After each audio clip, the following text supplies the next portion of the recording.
I think we've got everyone ready to go. They're all on the Too Tall website, All right, and awesome. I have SolidWorks, I believe, pulled up as well. Well, Oh, I'm going to very do it with you guys so we can see who's fastest, see if you can beat the sensei. perfect. Give me a Cobra Kai. So the website again, guys, is tootalltoby.com. And if you guys are in the audience and you don't have access to the website, I'll still show you what the drawing looks like. But let me get that drawing released now, and then I'll show you how to do it. The one thing I want you to be aware of is that you have to assign the correct material. And the material for this one is going to be plain carbon steel. And that's the same as the SolidWorks plain carbon steel density. The reason that's important is because the answer to the question, the way you earn the point and prove yourself the champion, is what is the mass of this part? So here we go. The site is live. You can refresh. If you go to the homepage, you can refresh. Or if you say access full library here, you can see that there's a brand new challenge up at the top of the library. That challenge is 26-02-08. And then you can say click here to practice. And we can see that so far no one has done this thing. See, welcome to Phoenix SWUG users. Welcome. It's a special challenge just for you. And you can be the first to complete this model right now. So we can say click here to begin and go. And so the question here is, what is the mass of this part? So everybody who's watching here, everybody who's in the audience, you guys can try this. Start it on your computer and give it a try. And I'll put it up here on the front of the screen as well in case you guys want to model along with. And I'm going to say open in a new window, and that way, like I said, if anybody's in the crowd and wants to model it or even just to kind of think about it, um, can make this a little bit bigger for everybody, or maybe not. Our technology is limited in how big we can make this window. So, what is the what is the mass of this part in XXX grams? And what you do is you try to answer that question over here in this box in the app, and you try to figure out what is the mass of this part. So, looking at a part like this, you would have to ask yourself, you always ask yourself the same questions, right? Where should the origin be located? What should my first sketch look like?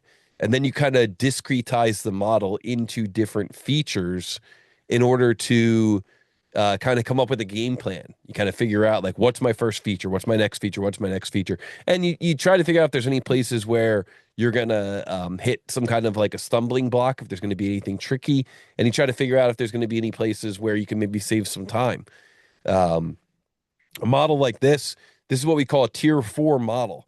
So it's not the easiest model. Tier 1 models usually you just draw one sketch and extrude it and you're done. Tier 4 model takes a few more features to get it to completion. In the case of this model, you can see there's a couple of different counter bores. It's kind of a similar model to the one that we looked at during the lecture. So I thought that would make it appropriate for tonight.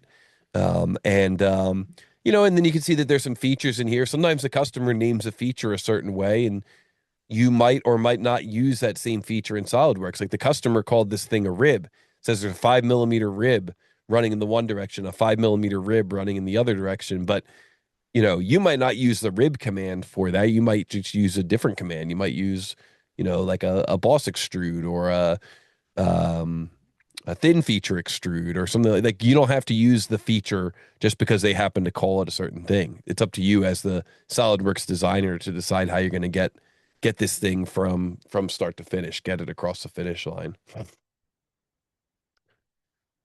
I think that in the case of this model, for me, if I'm looking at this thing, the way that I'm gonna look at it is one of the first things I always look for is, does the model have symmetry, and does it have symmetry in more than one direction? So in the case of this model, we've got a line of symmetry going down through the middle this way, and we've got a line of symmetry going across in this direction. And when that's the case, the origin is almost always going to be at the intersection of those two lines of symmetry. And so now that I kind of know where the origin is, then the next question will be, well, what's my first feature going to be? Am I going to create like this shape here, this looking in from the side? Am I going to create this shape here, looking in from the side? Probably not, right? I'm probably just going to create the base plate first. There's always going to be a question of, am I going to create the whole thing, or am I going to create just a section of it? And that really comes down to how tricky the geometry is that you're modeling. If it's really tricky geometry, then you might consider doing just a section and then doing mirror mirror. If it's simpler geometry, then I would probably just do the whole thing. I wouldn't, like I'm not gonna try to overcomplicate things. I don't want to make things more complicated than they need to be. So if it seems like it's pretty simple geometry, then I'm probably just going to go through and model it straight. I'm not going to worry too much about, you know, uh, like trying. You can sometimes get too tricky. If you overthink these things, it can get a little bit too tricky as you're going through and you're modeling. And then finally, when it comes to these holes here, am I going to use a hole wizard hole for these, or am I going to do it with a cut extrude and a cut extrude? You could definitely do it either way, or even a cut revolve. You could do it with a cut revolve as well. Sometimes when you have a counterbore like this, if the top surface is curved or if it's on a drafted angle, it's better to do it with a cut revolve rather than trying to futz around with hole wizard. But I think these are pretty straightforward. I think hole wizard is probably going to be the way I'm going to go here, and it's good reinforcement of using the tools that are in the software when you're trying to use hole wizard to do stuff like this.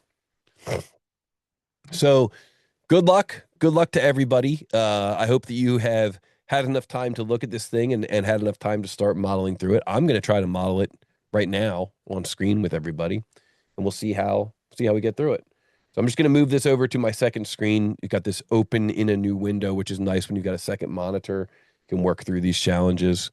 And let's bring up SolidWorks and let's see how we do. We'll keep an eye on the Yeah, we've clock. got a couple people that look to be about maybe halfway or so, and a Nice. few people Oh, not far behind. So you it got some should be a close race. yeah, you got some speedy users. I like it. All right, so we'll go new here, and we're going to say that we want to start a new part here. Make sure we're in millimeters. Remember, you've got this unit selector down here in the lower right corner, so that's always good. And then we'll go top plane, begin a sketch, orient our view, and we can do S key, center point rectangle, single click, move our mouse, let go of our mouse. Okay, and then we're going to type in the 90, enter, 120, enter, and then S key extrude, and then we can bring that up to a height of 10 millimeters. 10. So remember, as soon as you press extrude, the height is already ready to be edited. It's ready to be input. So I just click extrude, and then I type 10, enter, enter. Boom, ready to move on to the next feature. So I think for me, probably the next feature I'm going to create is I'm gonna attack these shapes next, and that way I can have them intersecting and overlapping with one another, and then I'm going to go in and add in that circular boss coming down from the top. So that just kind of makes sense to me.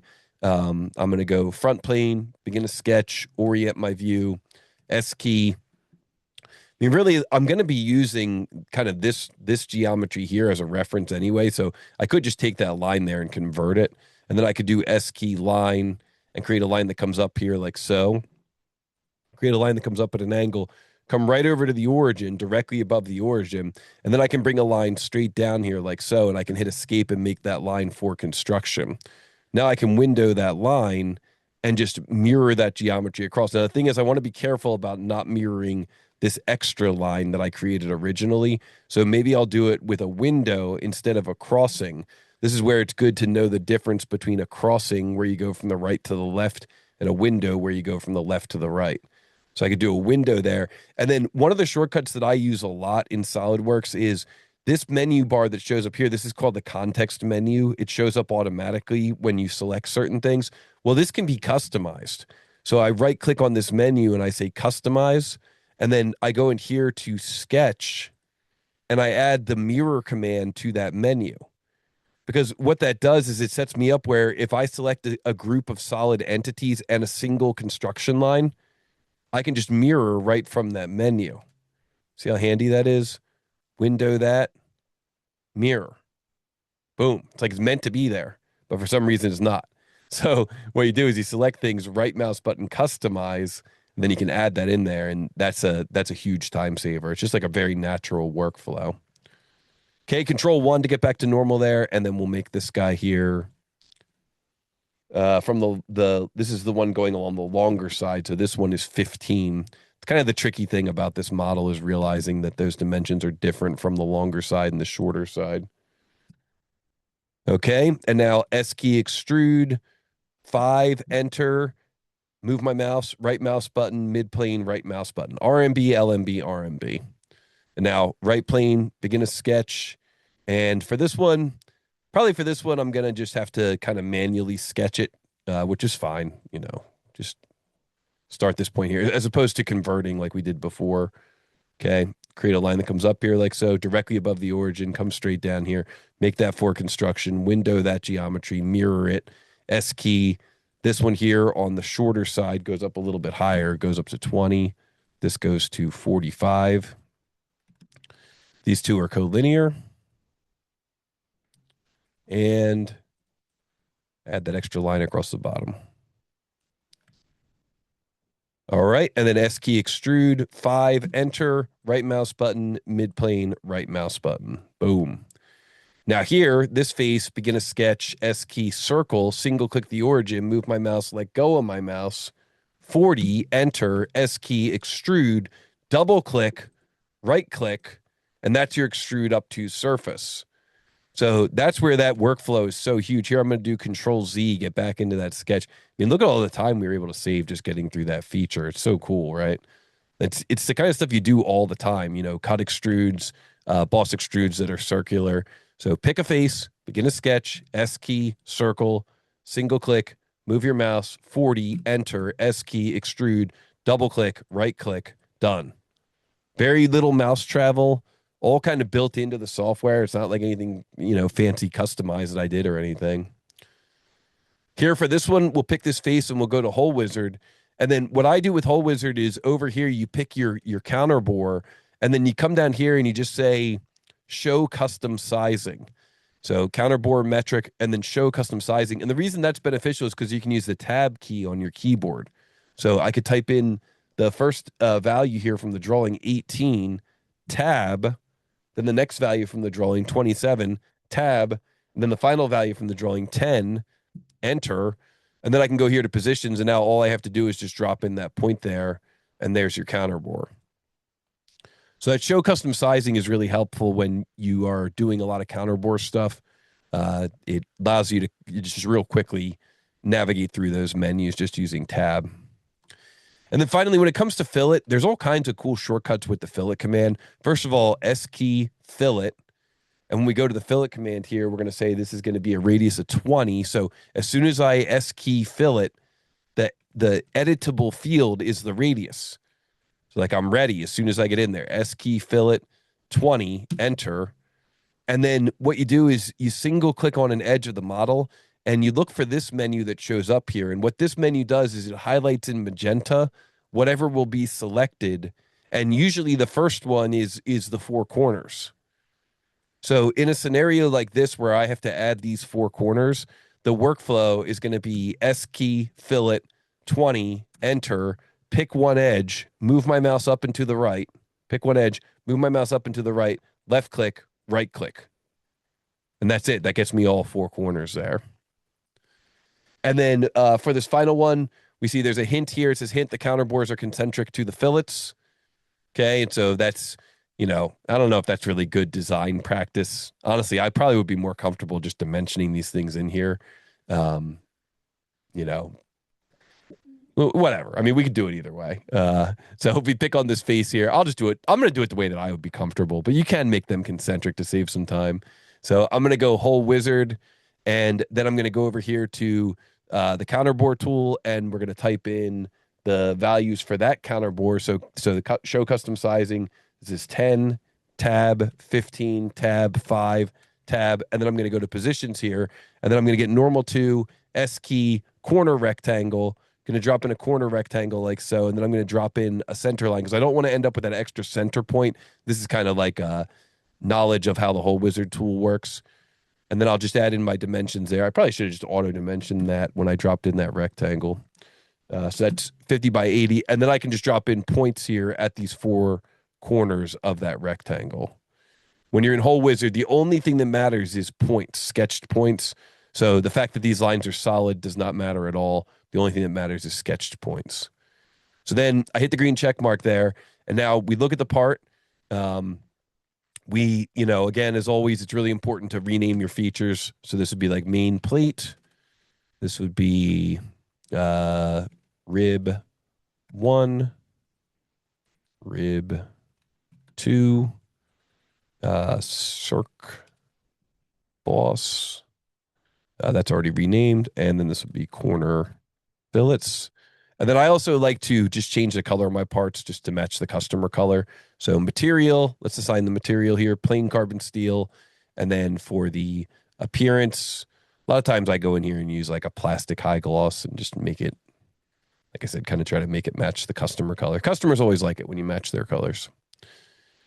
All right. And now I can go to evaluate mass properties. And I'm coming up with a mass here of 1078.02 grams. So we'll come over here back to the app, 1078.02, and enter. And oh, yeah, we got it. Let's go. 14 minutes and 26 seconds. Not bad. Not bad. First try, too. That's what I like. Whenever you get that purple box, it always feels really good. So we'll go That submit. was pretty good, considering I think we're just talking for the first 5 minutes. It was excellent. We got in there. I think somebody might have beat me though. Look at this. So now we've got two successful solvers. Yeah, luckily we did have one complete. We have one or two other people pretty close, and a couple people just behind them. Let's And see. See what happens. proud to say, Andrea was first to complete Interlink employee. Nice. Good job. So we'll keep rebuilding this. Let's see if anybody else is able to come through, get an answer in. One of the things that's kind of cool about the site is that when you get a little bit deeper into the community, you can see there's some people in here that actually come in and they post speed runs of themselves finishing these models. So like Oh, cool. Yeah. yeah, so like this one here, this was this is Gray. He's usually in the tournaments and stuff too. And so you can see here Gray is I guess he just put it in that little tiny screen there. But Gray finished that one pretty quick, just did it in 8 seconds. Sometimes they're just they just That they're just is like insane. yeah. But they if we sort this, let me see if I sort this by some of the newer ones. We'll see if maybe there's any other ones that are kind of interesting. I saw this one, Lotos had done this one pretty fast here. So we have the tutorial. People can come in here and they can post their own tutorials. Then they can also post their own speed runs. So Lotos, this guy uses this program Compass 3D, a different program. So this was the drawing. It was a lantern. We saw this one in the tournament. And then Lotos went in and did this using Compass. So this is not sped up or anything. This is just these guys sit there and grind until they come up with a good workflow. And they still, they still have to get it correct. They still have to get the mass correct. So like that thing's drafting out at 8 degrees. He got it. This is obviously a different CAD program, Compass 3D, it's called. So sick, that circular pattern. I mean, this is basically the Wow, way that impressive. Yeah. yeah, this is basically the way I did it in SolidWorks, but uh, obviously a very different workflow in a different CAD system, but same concept regardless of what CAD system you're using. But it's cool. There's like this community of speed runners that get in here and they try to take these challenges kind of to the next level where they're really trying to refine their workflows and for the most part it's still fully defined sketches, fully parametrically sound designs. It's not like they're necessarily making schlock or anything like that, but it's pretty cool to see. Yeah, I'm impressed how reasonable the modeling technique seems to be, given it was so fast still. Yeah. Yeah, exactly. So yeah, it's cool when you get into some of these models. Some of them are a little bit more complicated, but a lot of times you have the community around to kind of to kind of help you through if you happen to get stuck. This is one that I really liked. I posted this one a few weeks ago, so you can see here. I posted a tutorial in Onshape. Darren posted one in Fusion. Kate posted one in Creo. So we have different users from all over the world, but this was a pretty cool one this like weird, cool textured box here. All right, let's see if anybody else. Oh, was there any speed runs on this one? Oh, Lotos did this one too. Okay, here we go. Gray did this one, a minute 31. SolidWorks. He usually puts up some pretty quality stuff. Let's see what he did with this one. I think when I did it with intersection curve to capture the inside of those grooves. So let's see what Gray uses for this kind of cool textured box. It's always interesting when they sketch on a like non-expected plane. Like it's like this guy must be a heavy machinist or something.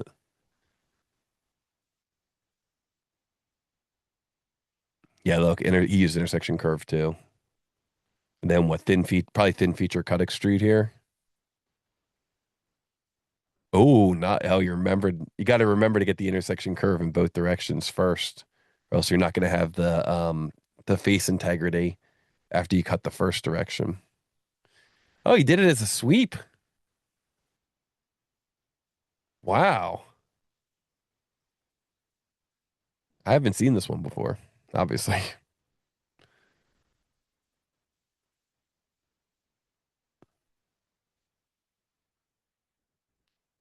Wow, that's cool. Yeah, the S key set up there with the sweep cut in the S key. And then it's probably just linear pattern. And that's it. That's cool. That's cool to do with the sweep. I did it with thin feature cut extrude. That's cool. Wow, really impressive. Yeah. Yeah, I like that. Which CAD platform do you tend to default to nowadays, just out of curiosity? Uh, a lot of one shape. I'm doing a lot of one shape these days. Yeah. Yeah. A lot of SolidWorks, a lot of one shape. It's probably about a 50-50 split. Mm. Yeah. All right, let's see how people are doing with this one. Do we get any more finishers? Then we'll take a look at the results. But I don't get the same mass, but that's all right. He didn't get the same Oh, mass. okay. Did you try entering it? Because there's a oh yeah, it looks like maybe you have one counterbore off. Oh no. Maybe that's the issue. Yeah, try fixing that. Give him a second, and Yeah. then we'll have the big reveal. Yeah.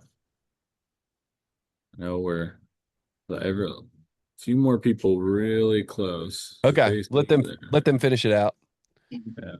And what we do is on Mondays we host a live stream called Model Monday Live, and during Model Monday Live we introduce a new model to the chat. We do a live stream. We usually get like 70, 80 people in the live stream, and Oh, cool. we introduce a new model into the chat. Now, the thing is, when you do these runs, you've got this thing called top 100. And so the top 100 is from the time you press start till the time you answer, how long did it take you to finish the challenge? Click start, answer, how long did it take you to finish the challenge? But the thing is, the challenges aren't changing. So, like, it's really easy to cheat, right? You could just, once you know the Oh, right. answer, you just do start again, reveal drawing, answer, done. I did it in 2 seconds, you know? So, Right. so what we added was we added this thing here called First 42. So on Monday, January 12th at 1:39, we released this model. This was the very first time anybody saw it. We showed it just like what we did tonight. We showed it for the very first time at 1:39. And then within 13 minutes and 17 seconds, Dom finished it using SolidWorks. Within 19 minutes, 41 seconds, BZ Rocket finished it using Onshape. Then Too Tall Toby finished it 21 minutes, 34 seconds. Then Serial Sal finished it 27 minutes, 27 seconds. So that's how we do Model Monday Live each week. It's kind of similar to what we're doing here tonight with all of you, where we show the runners, we show the audience a brand new challenge that they've never seen before, and then we let them kind of battle it out and try to solve it together. And we all kind of try to solve it together, live in the chat together. I can't remember if this one was on a Monday or not, but Look, so this guy did it 4 minutes and 6 seconds, 6 minutes and 35 seconds, 7 minutes and 54 seconds from the time it was released. Of course, people might go back in and they might get a faster time here, and that's fine, but like you can't really prove that you did it that fast. So this top one, Right. the top 100 is just kind of like a fun thing that we have. But like if you really want to prove it, put up a speed run. Show yourself doing it in a speed run. And then of course the first 42 is totally immutable. So for live events like what we're doing tonight, that's what we'll reference. We'll go back and we'll look at the first 42 and we'll see who was able to finish it first in the Phoenix SWUG. Nice. Okay. Out of curiosity, where do you get the like obviously you guys just models constantly a new, fun geometry that's not ridiculously difficult, right? It's not something that's going to take 4 hours to make, but is just the kind of right level of difficulty. How do you come up with that? Well, that's the magic, right? That's the secret sauce. Oh, I fair mean, enough. All right, well, fair enough. yeah, Yeah, it's not always easy. You start out by it's kind of like the advice that everybody gives everybody to get better at CAD is just to start taking stuff off your desk and start modeling it, right? That's the that's what this is meant to sure. be. This Yeah, this platform yeah, is meant to be like that type of digital workbook almost of resource that people can use to facilitate that without necessarily uh knowing what dimensions even to capture. Like this one here, this one I was running on the elliptical in the garage. This is a garage door bracket. Like it's like literally a garage door bracket from my house that I just dismounted and brought sure. over to my desk and started measuring. And then it's cool because it's a sheet metal challenge, so it gives you the chance to like do it Yeah. in sheet metal. But yeah, a lot of times it's just stuff that I see. I've got a pretty keen eye for it at this point. So you just keep your eyes peeled and you say like, oh, that would be a cool chance to teach them how to do X. That's really what it is. Like uh all the hex stuff and all the pattern stuff I think is really interesting. It's great when you're able to see them do it. Like some of these are introduced during the tournament. So you're able to see two different runners like look at a model like this and then try to figure out like I when I did this when I audited this model to make sure all the dimensions were there, I did it with a linear pattern on an angle at 60 degrees. Well, one of the runners in the tournament did this with a fill pattern in SolidWorks. And I was like, "What? Mm. You can do that with a fill pattern?" Like it didn't even dawn on me to do it that way. And there's some cool stuff in here too with like hex pattern that are it's really interesting to see. Like we have a pretty active Discord also, and the people in the Discord will share videos of themselves creating these models. And it's just really interesting to see how different people solve the same geometry. And that's like the best way to learn because when you do it yourself and then you see how somebody else does it and they do it totally different, you're like, whoa, that's cool. That's what I'm into. Like this one here, this pattern on this one is pretty cool. This one I did it with sheet metal. So I made like a hex pattern and then I did an unfold in sheet metal and then added the pattern and then folded it. But other people did it with like a wrap in SolidWorks. So Okay. Yeah. yeah, it's That's just it's just trying to help people like practice skills that they will hopefully run into in their job, and then they'll be more well prepared for that. That's really the point of all this. It's like a gym for your CAD brain. yeah, makes sense. Very cool. I All right, let's think see we've where we got are. We got three most people, people. three people finished. Okay. Oh, Should we weird. give them like maybe like a countdown, like 2 more minutes or something?